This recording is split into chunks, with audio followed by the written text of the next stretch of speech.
নমস্কার, আপনাদের সবাইকে স্বাগত জানাই আজকের নতুন ভিডিওতে। আমাদের দৈনন্দিন জীবনে অতি পরিচিত এবং যন্ত্রণাদায়ক একটি সমস্যা হলো কোষ্ঠকাঠিন্য বা কষা পায়খানা। অনেকেই এই সমস্যা নিয়ে মুখ খুলতে লজ্জা পান, কিন্তু দীর্ঘদিনের কোষ্ঠকাঠিন্য পাইলস, ফিশার, এমনকি অন্ত্রের আরও বড় কোনো রোগের কারণ হতে পারে। তাই আজ আমরা জানব কোনো ঔষধ ছাড়াই কিভাবে একদম প্রাকৃতিক ও ঘরোয়া উপায়ে কষা পায়খানার সমস্যা থেকে মুক্তি পাওয়া সম্ভব। চলুন শুরু করা যাক।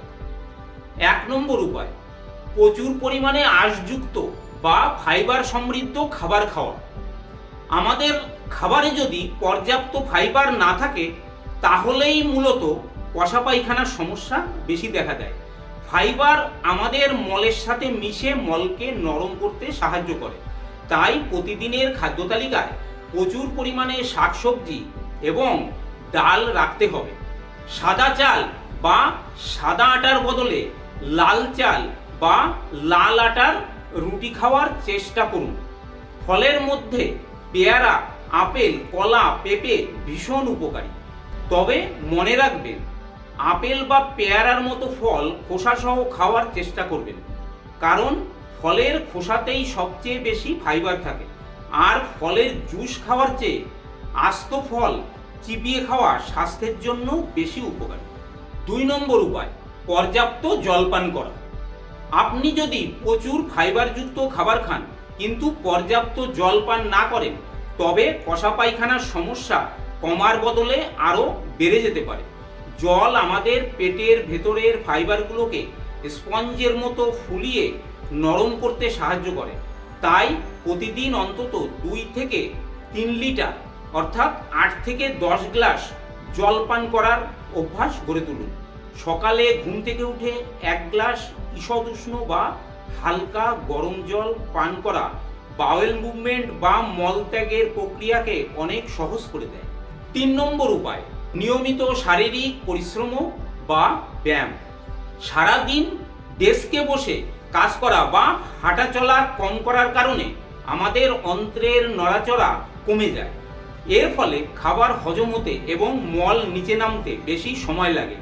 এটি কষা পায়খানার অন্যতম বড় একটি কারণ। তাই প্রতিদিন অন্তত 30 থেকে 40 মিনিট জোরে হাঁটার চেষ্টা করুন। এছাড়া হালকা জগিং, সাঁতার কাটা বা যোগব্যায়াম আপনার হজম শক্তি বাড়াতে দারুণ সাহায্য করবে। 4 নম্বর উপায়, মলত্যাগের সঠিক অভ্যাস। অনেকেই কাজের চাপে বা অলসতার কারণে টয়লেটের বেগ আসলে তা চেপে রাখেন। এই অভ্যাসটি অত্যন্ত ক্ষতিকর। বেশিক্ষণ মল আটকে রাখলে শরীর সেখান থেকে জল শুষে নেয়, ফলে মল শুকিয়ে আরও শক্ত হয়ে যায়। তাই বেগ আসলে দেরি না করে সাথে সাথেই টয়লেটে যাওয়া উচিত। পাশাপাশি হাই কমোড ব্যবহারের ক্ষেত্রে পায়ের নিচে একটি ছোট টুল বা ফুট স্টুল রাখতে পারেন, যাতে আপনার হাঁটু কোমর থেকে সামান্য উঁচুতে থাকে। এই পজিশনে মলত্যাগ করা অনেক সহজ হয় এবং পেটে অতিরিক্ত চাপ পড়ে না। 5 নম্বর উপায়, মানসিক চাপ কমানো। অতিরিক্ত স্ট্রেস বা দুশ্চিন্তা আমাদের হজম প্রক্রিয়ায় ব্যাঘাত ঘটায়।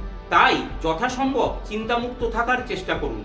এছাড়া কিছু ঔষধ যেমন আয়রন ট্যাবলেট বা ক্যালসিয়াম সাপ্লিমেন্ট খাওয়ার কারণেও অনেক সময় কোষ্ঠকাঠিন্য হতে পারে। এমনটা হলে অবশ্যই আপনার চিকিৎসকের সাথে কথা বলে ওষুধের মাত্রা ঠিক করে নিন। এখন বলবো কিছু সতর্কতা সম্পর্কে। কখন চিকিৎসকের কাছে যাবেন? যদি দেখেন কষা পায়খানার সাথে রক্ত যাচ্ছে, তলপেটে প্রচণ্ড ব্যথা হচ্ছে, হঠাৎ করে কারণ ছাড়াই ওজন কমে যাচ্ছে বা ঘরোয়া উপায়ে কোনোভাবেই কাজ হচ্ছে না, তবে দ্রুত একজন বিশেষজ্ঞ চিকিৎসকের পরামর্শ নিন। এটি থাইরয়েড বা ডায়াবেটিসের মতো অন্য কোনো রোগের লক্ষণও হতে পারে। এখন বলবো সবচেয়ে মূল্যবান এবং কার্যকর কথাটি। অ্যাজ এ হোমিওপ্যাথ, একজন হোমিওপ্যাথিক ডাক্তার হিসাবে আমি বলছি, আপনি কনস্টিপেশনের কমানোর জন্য অনেক চেষ্টা করছেন কিন্তু কমাতে পারছেন না। বা অনেক সমস্যা হচ্ছে, তাই আপনি একজন হোমিওপ্যাথিক ডাক্তারবাবুকে দেখান। উনি আপনার পার্সোনাল ডাক্তারবাবু হতে পারেন বা কোনো সরকারি হোমিওপ্যাথিক হসপিটালে দেখান, সেখানেও ভালো ভালো ডাক্তারবাবুরা বসেন, ওখানেও আপনাকে একজন দেখবেন। দেখালে কি হবে, আপনার এই কনস্টিপেশন বা কষা পায়খানা সম্পর্কে উনি আপনাকে জিজ্ঞাসা করবেন। জিজ্ঞাসা করার পর যদি আপনার সিমটমগুলো নিয়েই, এই কষা পায়খানার সিমটমগুলো নিয়েই যদি ওনার ওষুধ সিলেকশন হয়ে যায় তো হয়ে গেল, তাহলে আপনাকে ওষুধ দেবেন, দেখবেন আপনার কষা পায়খানা সেরে যাবে। কিন্তু উনি যদি মনে করেন যে না এইভাবে সারবে না, তখন উনি আপনার কাছে আরও কিছু কথা জিজ্ঞাসা করে জেনে নেবেন। যেমন আপনার আরও কি কি অসুখ আছে যেগুলো আপনার এখন শরীরে রয়েছে বা ছোটবেলা থেকে হয়েছে, হ্যাঁ, অনেক অ্যালোপ্যাথি ওষুধ খেয়ে সারিয়েছেন বা অন্য অন্য অনেক উপায়ে সেগুলো সেরেছে। এই সমস্ত অসুখগুলো নিয়ে, আপনার পুরনো এখন যে যে অসুখগুলো আছে ওইগুলো নিয়ে, এই কনস্টিপেশনের এই সিমটমগুলো নিয়ে আপনার সমস্ত কিছু মিলিয়ে একটা ওষুধ উনি সিলেকশন করবেন, যাকে বলা হয় কনস্টিটিউশনাল ট্রিটমেন্ট। এই কনস্টিটিউশনাল ট্রিটমেন্ট হলো ক্রনিক ডিজিজ ট্রিটমেন্ট করার একটা পদ্ধতি। সমস্ত অসুখের বর্ণনা নিয়ে সমস্ত কিছুর সঙ্গে একটা ওষুধ সিলেকশন করা। তাতে হয় কি, ওনার সঙ্গে এই 2-3 মাস আপনি যোগাযোগ করলেন, দেখবেন আপনার সব অসুখগুলো কীরকম সেরে যাবে। তাতে আপনার খুব লাভ।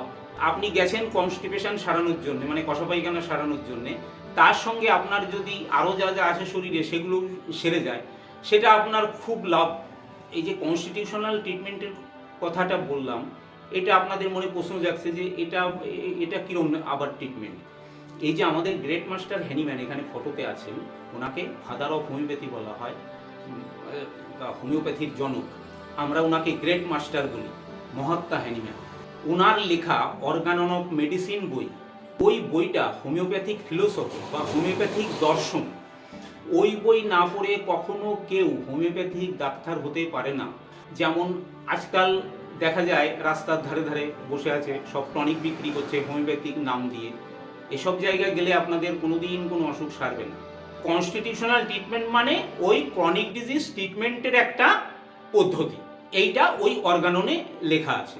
আমার 46 বছরের অভিজ্ঞতায় আমি আপনাদের বলতে পারি, আপনারা যদি এইভাবে হোমিওপ্যাথিক ট্রিটমেন্ট করান, আপনার কনস্টিপেশনও সারবে, তার সঙ্গে অন্যান্য অসুখগুলোও সারবে। তাহলে আপনার কত লাভ। আশা করি আজকের ভিডিওটি আপনাদের উপকারে আসবে। ভিডিওটি ভালো লাগলে একটি লাইক দিন, পরিবার ও বন্ধুদের সাথে শেয়ার করুন এবং স্বাস্থ্য বিষয়ক এমন আরও কার্যকরী ভিডিও পেতে আমাদের চ্যানেলটি সাবস্ক্রাইব করে পাশেই থাকুন। সুস্থ থাকুন, ভালো থাকুন, ধন্যবাদ।